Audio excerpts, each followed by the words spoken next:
Every week, Hillsdale College President Larry Arnn joins Hugh Hewitt to discuss great books, great men, and great ideas. This is Hillsdale Dialogues, part of the Hillsdale College Podcast Network. More episodes at podcast.hillsdale.edu or wherever you find your audio.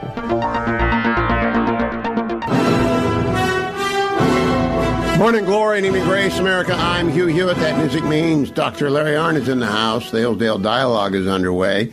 We are at the end of Chapter 9 of this book, The Gathering Storm, about to lurch into Chapters 10 and 11, but I wanted to return to something I mentioned in passing last week, Dr. Arnn. I found it, which is that the Brits were building all these radar things that we talked about because Churchill had insisted to Baldwin, my experience in these matters, when the need is fully explained by the military and political authorities, science is always able to provide something.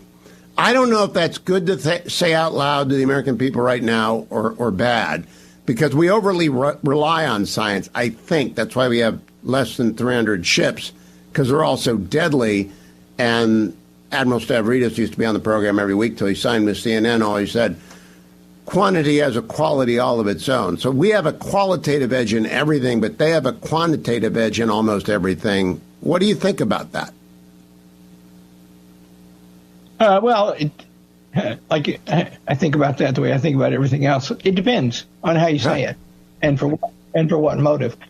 Baldwin was saying that, like, the worst single thing that I know that Stanley Baldwin ever said was, the bomber will always get through. That's exactly what Churchill's responding to. Yeah.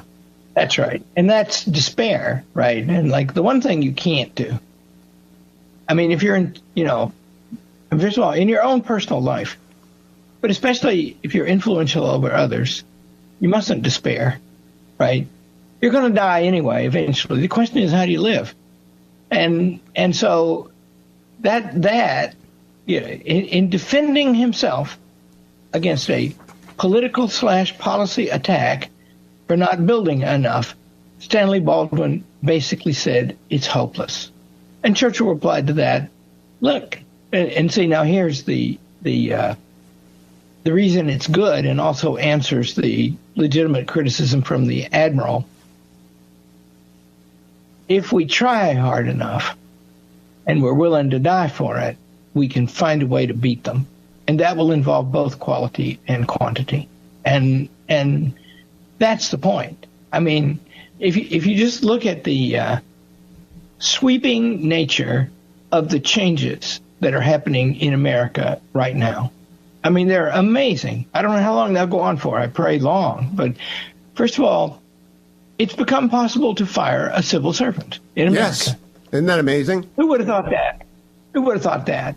And then there's a major effort to get our manufacturing capacity up and to encourage people to work by taking less from their income. I thought when, the no tax on tips thing, I thought that was a gimmick, and it was kind of probably trying to win the election in Nevada. On the other hand, that's great. No tax on overtime, no tax on Social Security, so you can work even after you get old. I'm old and I work, and, maybe I'm productive. I hope so. So, in other words, you have to, America is the adventure land for everybody, and we got to work. We're supposed to work, and we get to keep what we make, large part of it, see? And so there's a major revival of that. I've been using that word lately, and it means a Christian revival. That seems to be going on. But also it means a revival of independence and energy and labor. And, we've got to get our manufacturing capacity up because we're going to get smothered. That's the quantity thing you're talking about. There is a wonderfully brilliant man by the name of Mark Andreessen. And I don't know if you've come across him. I've never interviewed him. I've never met him. But he's like Peter Thiel and Elon Musk. He's one of these fabulously smart, extraordinarily wealthy, successful Silicon Valley guys. And he does a podcast called The Ben and Mark Show. And most recently, they devoted an hour and a half to talking about manufacturing capacity and how Arthur Herman had written it all up in Freedom's Forge, which Arthur did. And it's actually not the guys out in Silicon Valley are wonderfully amusing to me because they discover things and think they're the first people who have discovered them. They're kind of like me that way. And, oh, look at this. This is very important. And they've discovered the need for manufacturing capacity and permitting reform, which I think you and I have been working on for 35 years. But I don't want to just say, hey, guys, welcome to the party, but you're late. I want to say welcome to the party. It's good that people realize that we have to work and we have to build things. It's a very good thing. Question is, do you think it's going to last? Well, I pray so. Churchill said the Americans will always do the right thing after they've tried everything else. And we have tried, just about everything else. I, by the way, happen to have an affection for Andreessen. I don't know him either. Oh, really? I heard him on a podcast with Peter Robinson parse out the Federalist Papers, and it was awesome.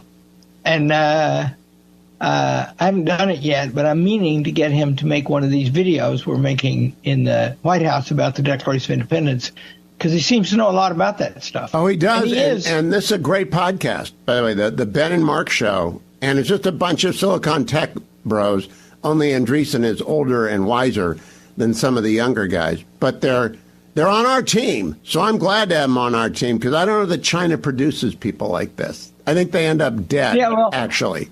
I gave a talk to the Meritocracy Fellows at, think of that word, by the way, the rule of the worthy, at Palantir in New York. Oh. And I didn't have, they called me up and asked me to come. I didn't have any business going there, but I thought Palantir is really cool. And it's a bunch of 18, 19-year-olds who are super smart, haven't been to college, might never go. And they're techie and they pass some exam and they're real smart. So I talked to, 25 of them, round numbers, and got a lot of questions, and they were good. And, one of the questions was, because I got onto the subject, how can we beat China? And I said, well, the names are three. They are Alex Karp and Palmer Luckey and Peter Thiel. Because China can't produce people like that. Because they just started inventing stuff, making weapons. They decided the important thing is to defend the country. I don't know any of those guys. I know Peter Thiel, actually. But they just decided we got to defend the country, and they start figuring out how. And that just comes out of nowhere. And Palantir, I don't know as much about Palantir as I do. The only stock that I should declare, it's the only stock that I own on an individual basis. Everything else is in mutual funds, so I have to declare that because of conflict of interest rules. I own Palantir. Okay, well, I don't. Because I agree with everything you just said.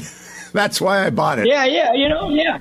Like Palmer Luckey, here's what he does. He invented the Oculus. See, I don't know him. I've just watched podcasts. I don't either, and I don't know Anduril. It's not traded, so I don't own it. But he invented the Oculus headset and got paid $1.9 billion when he was 19 years old. The Charlie Kirk story, who didn't get rich. He just became powerful and learned. And he went to work for Facebook, and he's a billionaire at 19. And he gave a political contribution to somebody they didn't like, so they fired him at Facebook. So he started a defense company. And he doesn't do what they do, because, the way defense works in America, everything's bureaucratic, right? Maybe it's getting less so, I pray. And so the Defense Department thinks up a weapon it needs and does an RFP, and you bunch of big companies, there aren't very many anymore that do this. They're consolidated under pressure from the Defense Department, in part, so they can control them probably. And they get money to put together a proposal, then they get money to develop the thing, and the Defense Department is sort of designing it along the way. And the contracts are, you get your cost plus a profit. So the more it costs, the more money you make. It's not very smart. So what Palmer Luckey does is he just develops his own. And then when he gets it working, then he goes to the Defense Department and says, would you like to buy this? Here's how much it costs. And he has developed the only drone that can engage in aerial combat. He's also doing submersible drones, which Again, it's not a publicly traded company, but boy, I wish it was. And don't go anywhere. Palmer Luckey's a genius, and people figured that out.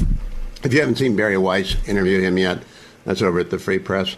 I'll be right back with Dr. Larry Arnn. Don't go anywhere. Welcome back, America. Hugh Hewitt with Dr. Larry Arnn. The Hillsdale Dialogue is underway. We're in Volume 1 of Churchill's 6-volume history of World War II. I want to take us back to Chapter 9, the Italian problem, because you talked about it a little bit last week. And out of that Italian problem comes something called the Hoare-Laval Pact. And it stuns Great Britain. And I think of it sort of like, again, it's like reading history, the JPSOA or whatever that was called that Obama came up with, the worst deal in the history of diplomacy and American diplomacy, where we let the Iranian mullahs build nukes and we gave them money with which to do it, and we took all the sanctions away and we declared victory. Is that not unlike the Hoare-Laval Pact? Mm-hmm. Yeah, sure. And that, too, is like the Ukraine stuff, right? I mean, obviously, it should be a high object of American policy to detach Russia and China from one another. And it ought to be doable. And, serious people can disagree about this, but looks to me like it's clear that China is the bigger problem. Although 100%. Russia is nearer to Europe. And so it should be some sort of object to detach them. And what we're doing instead is driving them together. And, Trump thought he could make a peace, and, he hasn't so far. Maybe he can't. And maybe he's going to fight harder now because he's, as I say, he has the great advantage over most of these statesmen we're reading about in these books. Donald Trump is not a silly goose. Donald Trump's got a serious practical head on his shoulders. Yeah. And so he had to try to make a deal with Putin, and he didn't get it, and now he's toughening up. And I feared that he couldn't. China is watching us, and one of the things Churchill writes about Germany is it watched the Hoare. Samuel Hoare is the British foreign secretary, and Laval, who's the French foreign secretary, make this deal that gives Mussolini control over the parts of Ethiopia that he wants, and Hitler concludes that Great Britain is weak, in the way that China would conclude that Biden was weak after Afghanistan, or that Obama was weak after the JPSOA, or whatever it's called, and the Iranian arms deal, the Iranian nuclear deal. The bad guys watch the allegedly strong good guys, and they plan accordingly. And if we send the wrong signals out, whether it's Great Britain in the 30s or the United States in the aughts and the early teens of this millennium, China or Germany is going to react, and they have. They're going to respond. Yeah.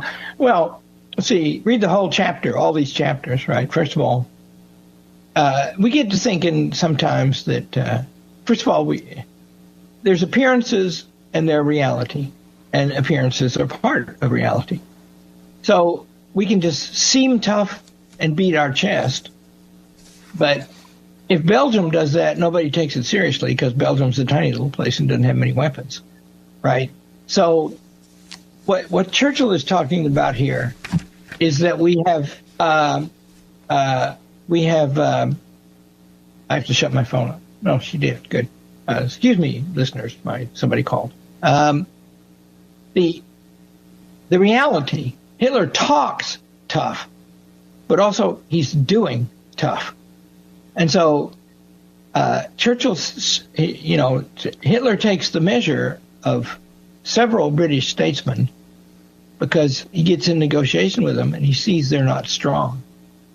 Well, it's probably partly the reason they're not strong that they don't have the stuff to be strong. And that matters a lot, too. In other words, in the aftermath of this fiasco, when Hitler is deciding that United Kingdom is weak because Sam Hoare and Lavelle are weak, Churchill writes on page 164, but the British nation from time to time gives way to waves of crusading sentiment.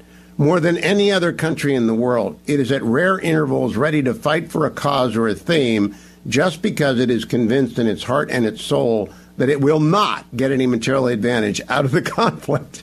which is pretty good, actually. That's the signal of a virtuous country when they will do something for which there will be no material advantage. I think the United States is the same way, and I think it's because we are bred of the same. Yeah. Well, there's a lot. I have a friend in Minneapolis who's writing me, we should be prepared to sacrifice the entire United States of America for Ukraine, because this is terrible what Russia did. And I always reply, yeah, it is terrible. And, there's a long list of terrible things, and we have to figure out how we're going to navigate among them all.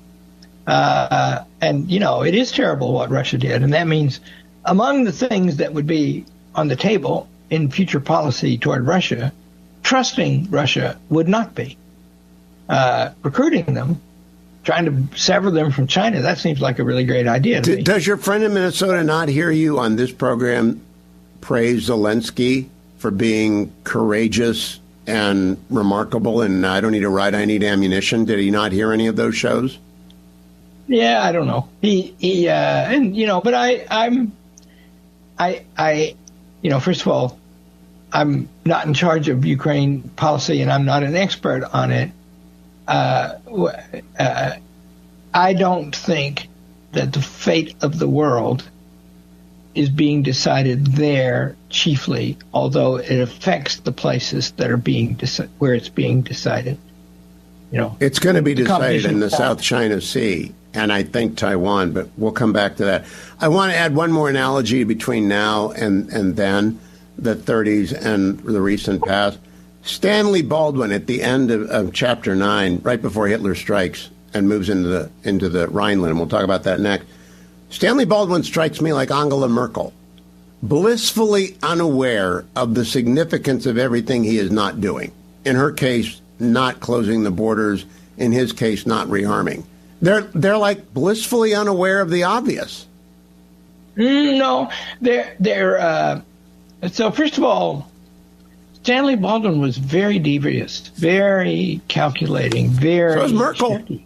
So is Merkel. Yeah, right. So deeply aware of the things within her scope of understanding, but her scope of understanding is not wide enough.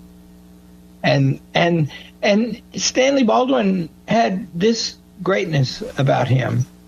I mean, greatness is not the word to use with him, but he understood that if he was wrong about these things, Churchill was going to have to run the country because he had the gumption for it. And he did seem to know that. And Chamberlain and Halifax did not seem to know that and then learned it. I think that a lot more of that will become very obvious in the next two episodes in this series, so do not miss any of them. All the Hillsdale Dialogues are collected at hughforhillsdale.com. You can also find them on iTunes and Spotify, but the best way to do it is by going to hughforhillsdale.com. All things Hillsdale are collected over at hillsdale.edu, including the application you may want to submit, or that you may want to give to your son or daughter, grandson or granddaughter, and all the online courses that are fabulous and keep people smart and learning. That's at hillsdale.edu. Come right back for more of Dr. Arnn right after this. Welcome back, America. I'm Hugh Hewitt. I hope that not only our American audience, but our British audience, which is not insignificant, is also enjoying our program on Churchill. Dr. Larry Arnn, president of Hillsdale College, is back with me now. I had breakfast in the British Embassy not long ago, which is a tremendous building by Lutkins in D.C., Yeah, on Mass Avenue with a statue of Churchill out front. Yeah, that's right. Yeah, it's a really great place. And the ambassador I had breakfast with, and this is not long ago, is gone now because he got connected to Epstein. But he's interested in me and also James Orr from Cambridge, who's a friend of mine at Cambridge Don, who's tied up with Nigel Farage now, because he wants to figure us out. The British are trying to we got to figure this place out. America's important. What the world's going on over there? And he's very intelligent, Lord Mandelson, and so we have a talk about all that, and what's behind all this Trump, and what's behind all this Farage, and all that stuff. And he's very, he's the guy who was closest to Tony Blair, who's a little bit like Bill Clinton, a master triangulator. So at one point we're leaving, and he shows me a picture of, he's figured out that I studied Churchill. He shows me a picture of Lord Halifax and Churchill standing in the hallway where we were standing looking at the picture. And then he told me some things, and I said, well, sir, thank you. I said, but, that's not quite true. And I told him what was true, and he said, where did you learn that? And I said, well, it's in Halifax's diary. And he actually grabbed my arm and said, Halifax kept a diary. I said, indeed, he did. I will send it to you. He said, how did you come to read that? And I said, well, I helped to write the Churchill biography. And he said, you studied Winston Churchill. And I said, yeah.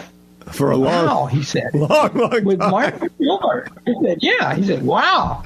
I said, at last you're oppressed. I said, let me surprise you again. It's things I learned there that make me think Donald Trump might be okay. He laughed at that. What did, okay, I don't want you to break a confidence, but what did you tell him about Farage, who is increasingly likely to be the next prime minister of Great Britain? Although it's 3 or 4 years away, because Starmer will never hold an election because I don't think he's going to get 10% of the vote now. Well, James Orr, of course, talked about that much more than I do. He's British and connected to Farage. He runs the think tank that Farage has started. And he's an Oxford Don, and he's a really great guy, his friend. Mandelson opined that if you had to name the person most likely, it would be Farage next time. Yeah, he and whoever's the leader of the Tories at this point, Badenoch, they have to sit down and do one of those agreements where they divide up the constituency so they don't divide the vote. I had a occasion before the New York primary got New York election too long advanced and I had to endorse Cuomo because the Republican Curtis Sliwa simply couldn't win. And some of my colleagues were mad because they said, why don't they get together and agree not to do, a grand coalition? And the simple answer is they hate each other. I don't think Farage hates anybody. Am I right about that? Well, no, I can't tell that he does. I know him pretty well and like him. And, he's amazing. I married a British woman and I lived there for a while. And he's a kind of a type, but he's an exceptional man too. And you can see why he's popular with ordinary folk. And you can see why hoity-toity people don't take him seriously. He's a little bit like Saturday Night Comics used to be on British TV when they were more decent. So he did do that thing to get Brexit through. He allied with the Conservatives, withdrew his candidates from the seats that they could win. He did do that. This time, he's really got the votes. Right. And the question is, they bring themselves to do that. And that's a test for them. I know. I hope that they do. I really hope that they do, because Farage is going to bring the populism that is sweeping Europe, along with the old Tories. Together, they can do what basically Donald Trump did in the United States. All things Hillsdale, meanwhile, over at hillsdale.edu, and I'll be back with Dr. Arnn right after this. Stay tuned.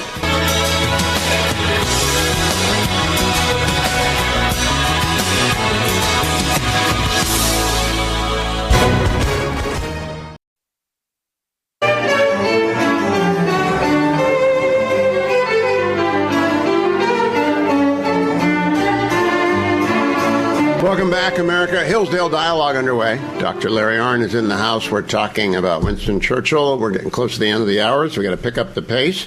In the 10 minutes we've got left, I want to make sure we cover two things. Neville Chamberlain appears for the first time that I note in this book on page 176, and he's backed by the Times and the Daily Mirror to express his belief in Hitler's offer of a non-aggression pact after Hitler invades the Rhineland. And that's really the last chance that Europe has to avoid a big war, is to fight a little war over the Rhineland. Would you explain to people why the Rhineland matters so much and what Hitler did in his big bluff? Well, that's an industrial area in Germany, and it was Germany was post-war Germany was forbidden by Treaty of Versailles to occupy it and have troops stationed there, and they had restrictions on building weapons there. That's where many of them were built, and so what he did was send soldiers in there. And it's known now that if they were resisted, they were to retreat, and that would have been a major retrenchment for Hitler. And they were not resisted, and that's that. You know, I mean, if one must be cautious in saying what would have happened, right? Because we can only know what happened. If this hadn't happened, what would have happened? We don't know. You can never know. But we do know that Hitler was very tentative about it, and many people thought he was being foolish. And that and his taking over of Austria, those two things really built his credibility with wider swaths of Germany and increased his power very greatly. And he was not sufficiently resisted in regard to either of them. The first was he built the army up he wasn't supposed to. The second is the Rhineland, which is the obvious breach of Versailles, then taking Austria, then taking Czechoslovakia, and the fifth step is to invade Poland. For the benefit of the Steelers fans and the crazy revisionists, Churchill is in power through none of those five things. Is he in power at the time that Poland is invaded? Has he got the admiralty at that point? No. So Poland was invaded. Churchill Churchill joined the government on September 3rd, 1939, effectively on September 4th, and that was 2 or 3 days after the declaration of war was provoked by the German invasion of Poland. So I just want this audience to know, Churchill had nothing to do and tried everything to stop World War II, despite what you may have heard in other places. A final word, Dr. Arnn, about the foreign minister. I just thought this was noble on the part of Churchill. Flandin is the French foreign minister who wants France to go to war over Rhineland after Hitler marches the troops in on March 7th, 1936. Blatant, egregious violation of the Versailles Treaty. He reoccupies it.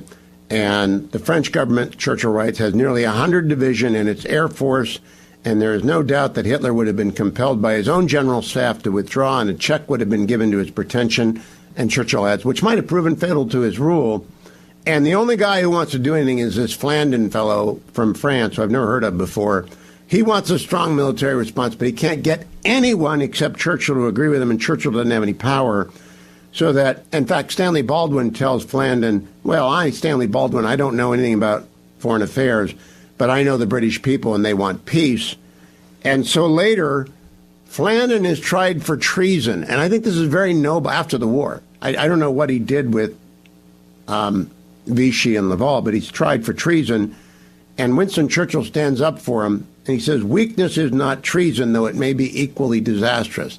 I think it's important to distinguish between weakness and treason, because we're not distinguishing those two things anymore. Yeah, and think how, France suffered, right? So there was a lot of treason, but also there was a lot of weakness.